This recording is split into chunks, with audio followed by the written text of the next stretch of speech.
Hey, good people. Happy Friday! And I'm sorry I didn't tell you guys ahead of time that I was going to be going live because I just decided to do this really quick. I'm throwing on some makeup and then I'm going to late lunch, dinner-ish. I guess it's dinner time. I don't know. With one of my friends. And so I figured that I would talk for a minute while I put on some makeup, because, that's what I do. So, and I apologize for anybody that saw that Almi video last week. I don't know if we posted that. I don't think we posted that here on the Menopausal View. But I think some of my friends that are part of my women's group, I looked like I was clinically insane. Like when I say I looked like I was coming apart at the seams, I don't know what was going on. Jen was there at the meeting. She said it didn't look crazy in person. Yeah, I looked like the eyeshadow wasn't blended, and it was like bright red up here. It was a little scary indeed. So I wanted to talk to you guys because I know, like Jen, she's done some things about depression and whatnot. Hey, Iris. And I'm not going to talk about depression. I'm going to talk about the flip side of it. I'm going to talk about being the person that people come to that are depressed and that want to talk to you about their problems and how it can, hello, Pauline, darling, and how being a friend can sometimes be emotionally draining for you to the point where your battery wears out. So I want to tell you guys, it's okay to step back from people sometimes and say, you know what, I can't help you. I can't, especially those people. Let me say this.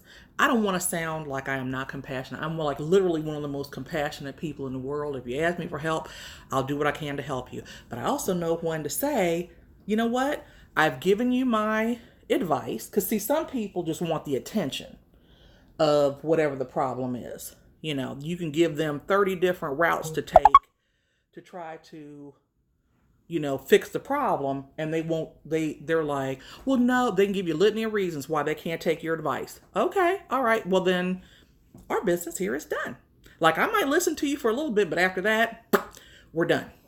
And then we're going to keep that conversation moving on to something positive. I don't have the emotional fortitude to, because I have so many, look, Iris, hello, honey. I just don't have it in me because I have so many friends that have so many problems. And while I am an amazing listener, I pride myself on being a great listener. And I'm a problem solver. I just want to say that too. Like I can give you some fairly decent advice. But at the end of the day, you're on your own. And I will say this, if you are depressed and you know you're depressed, after you've told your friends and your family about it and you vented to them, be careful how you utilize your resources too. Because if you're not seeking professional help, because see, some of us don't have all the answers. I can't tell you, I can maybe help you solve some of your problems because maybe I've got contacts with some resources you didn't know about or whatever. But maybe there's something that I don't know that a professional could help you with. And so my thing is, you're going to need to get you some medication or, if you find that talking to me doesn't really help anything or helps, you talking to your friends and family only helps temporarily, our batteries run down too. So I have to protect my energy. I have to protect my energy because if I keep giving to you and giving to you and giving to you, then I don't have anything left for myself. And I've learned, that cliche says you can't pour from an empty cup. And that's a true story. And some people, like I said, they like the attention that the problem brings. And when you see that in a person, and you're like, you know what? You're not doing anything to really change your situation or help yourself. If you're complaining because you're like, like me. I'm a fat ass. I got diabetes. I got hypertension. I'm starting now to try to do something about it. Well, not now, but like the last few months, I've lost a few pounds. Trying to do a little something about it. But I can't come back and complain about my health issues if I'm eating everything that doesn't eat me first. Because I know what it's coming from. My health issues are coming from the fact that I'm a fat ass. That's putting two and two together. You know what I mean? And so I might occasionally get down on myself, like, you know what, you are a fat ass. And, oh, you're so fat. And, oh, I can get wound up in that, or I can be like, listen, fat ass, how about you get up off the couch? How about you put the fork down? How about you, pump the brakes on? You ain't got to pump the brakes on the carbs. Find the brake, because evidently you have not known where the brake is up to this point. Locate the brake on the carbs. Just saying, some of the problems we create for ourselves, and other problems, like I said, situational things that pop up or whatever. I'm about to try to create some cheekbones. It never works, but I like to pretend that it does. So just bear with me. Some of the problems, hey D. Some of the problems we create for ourselves, some of them people create for us. And then sometimes we get wound up, we get tangled up in somebody else's mess, And then I'm like, wait a minute. I wasn't sad before this started. Now I'm sad because I'm handling your business. Those two things don't go together. You need to handle your own stuff as much as you can. So like I said, while I am a huge supporter of, I'm a huge supporter of trying to help your friends get through their funk. I am. Some of y'all need medication. And that's something that I can't prescribe meds. So if you've been coming to me for the last 10 years of our friendship, and you're still complaining about your sorry ass husband or your sorry ass boyfriend or your kids that don't act right, or the job that you hate, and you keep coming to me and I'm like, okay, well, have you updated your resume? Have you gotten out of your marriage? Have you figured out a way to pay that Duke Energy bill? And I've given you ample opportunity. I'm going to eat chips in your ear. And I'm sorry and I am actually that friend that's going to give you a little bit of tough love and say, honey, ain't nothing for you here. I'm sorry. I love you, but this has come to the end of it now. I can't, what else do you want me to say? What do you want me to do? What is it? Am I just a listening ear for you to continue to listen? For me to continue to listen, and then I come away from the conversation mad at your husband. I'm mad at your husband. How does that work? See, this is where it went wrong, y'all, last week. I was in a hurry or something, and I didn't blend this out. And this is way too red. And I don't know what I'm doing right now. I'm just talking and painting. But anyway, you got to take some onus in this. You have to take ownership of your situation. What are you able to change? What are you not able to change? And change what you can. Don't keep, because see, I'm gonna go ahead and tell you. Hey, Sarah, because I'm gonna tell you, I'm keeping count. I'm at the age now, I don't have hours. You wasted my time and yours. If you're not gonna deal with your issues, what do I look like dealing with them? I can point you in the direction of help in most situations. See, that's why people say put your eye stuff on first, because it's fallout. And I never do, ever. But you gotta do your own stuff. Hey, Mark, why are y'all doing? Okay, you got karaoke tonight? Okay. All right, good to know. So you know, that's one of those things. It's like, you got to get your ducks in a row before you start involving other people. Do what you can to to be your own savior. You know, if you come in, like I said, if you come to me and you say, hey, Jay, I need some help with, resources and housing. I'm going to give you what I got. Now, if I come back 2 days later during normal business hours and I say, hey, did you call such and such and so and so? All right, I got it. Thank you. Thank you, Mark. And you come back and I can say, hey, you contact, Catholic social services about help paying that water bill. You say, no, I haven't called them yet. I'm going to, though. Don't come back with me with that bullshit later on. I'm telling you right now, because I'm going to get angry. And I had told you I have high blood pressure, and I can't afford to keep getting angry over dumb shit that you do. So that's all I'm saying is that, like I said, if I give you, I'm giving you what I got. That's it. You don't want to take the advice, don't take the advice. That's fine. We all grown. But then you can't come back and complain to me later because I'm going to call you on it. And my friends will tell you, Chip especially, honey, I will hit you with that. I don't care. And mean it. Because if you don't care enough to follow up, if you don't care enough to do the legwork that's required to fix your life, I'm just saying, you're not going to make it my problem. And I love you. I can love you. I love you with every, but see, that's the problem, is that we are so quick to say, well, it's so-and-so's fault because they didn't call me back. Well, call them back. If it's something that you need, call them back. Well, so-and-so, they didn't offer to help. I told them about such and such and so-and-so, and they didn't tell me, they didn't ask me if I needed help. I noticed in talking to some of my friends that they like to drop hints. You have these conversations with people, and they're these half-assed conversations where they're telling you about their problems, but they're really not asking for advice. They're not asking for resources. They want you to volunteer it. And I understand that some people have a problem asking for help.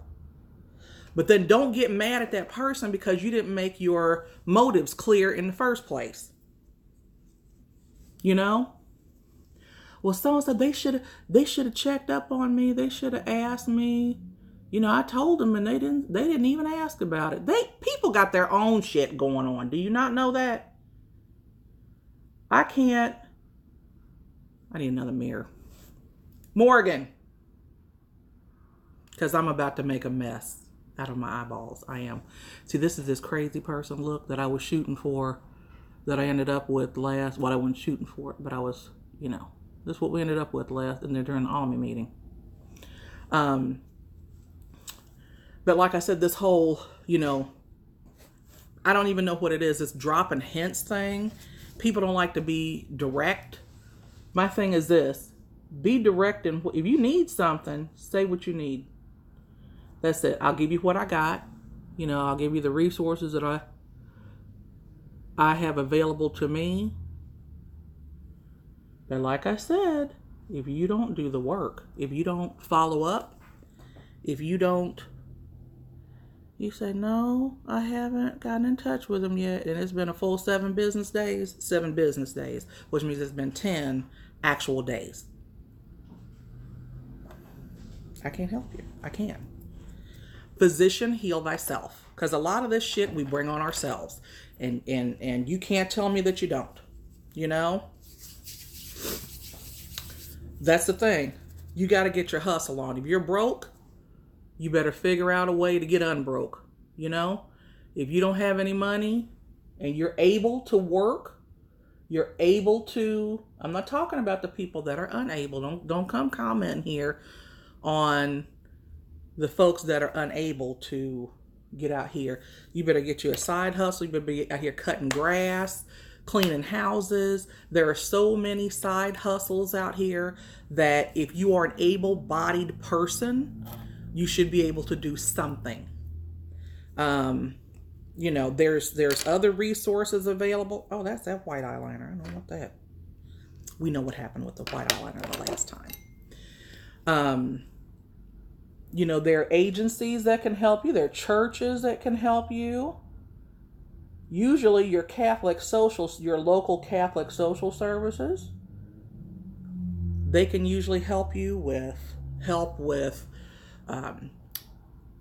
like if you're behind on your mortgage, if you're behind on your gas and electric bill, if you're behind on your water bill, rent, try your churches, try some of these nonprofits. Like, I know here we've got St. Vincent de Paul. They do an amazing job. If you're income challenged, you can get a voucher get your social worker to get you a voucher, get your caseworker to get you a voucher. And they'll actually give you a voucher to go down and get furniture for free. It won't cost you a dime. But you got to do the legwork. You can't just say, oh, you can't sit around. See, that's the thing about people. They want help, but they want the help to come to them. They sit around and wring their hands and, oh, I don't know what I'm going to do because, it's not like the Duke Energy man will come to my door. It's not like somebody's going to come and put it in your lap. You got to get out here and go for it. And that's the truth, Like I said, open up your mouth. Say what you mean what you say, You put that energy out there into the universe. And if you complain just to be a complainer and you know that you're complaining, I'm going to tell you something else. And then we're going to finish up. We're going to wrap this up because I got to go meet Betsy. I'm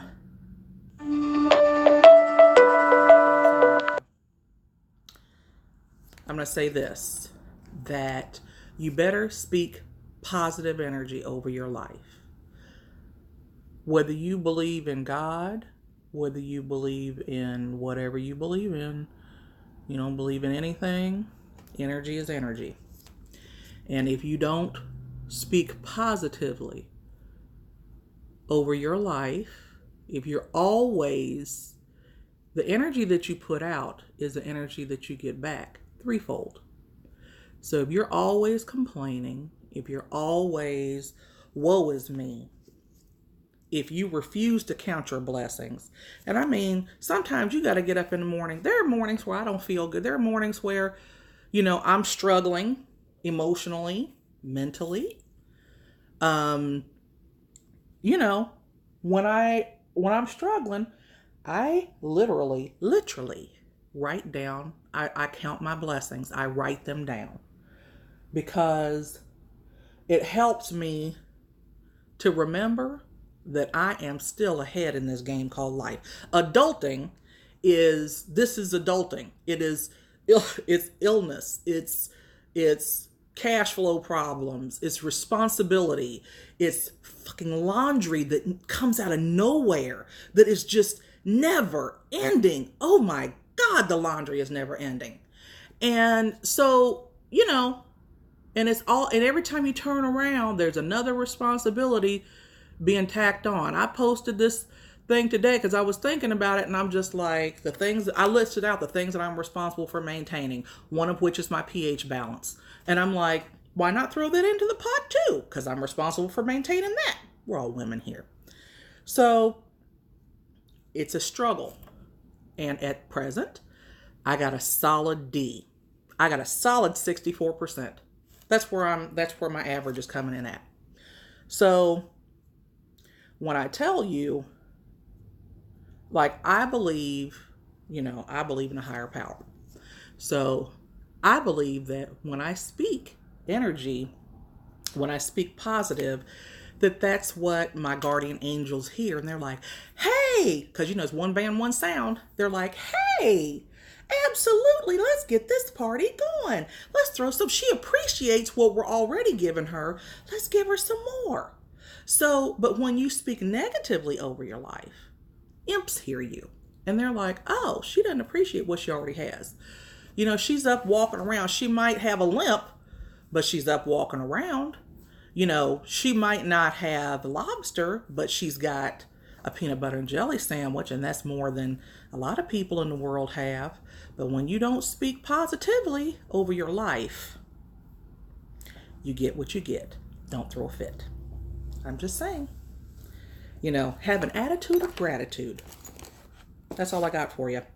So I am going to try to blend this into my neck and throw on some earrings. And then I'm going to go to lunch dinner or whatever this is that I'm going to with Miss Betsy. And I will see you loves on the flip side. And I love you guys and stay fabulous. Peace out.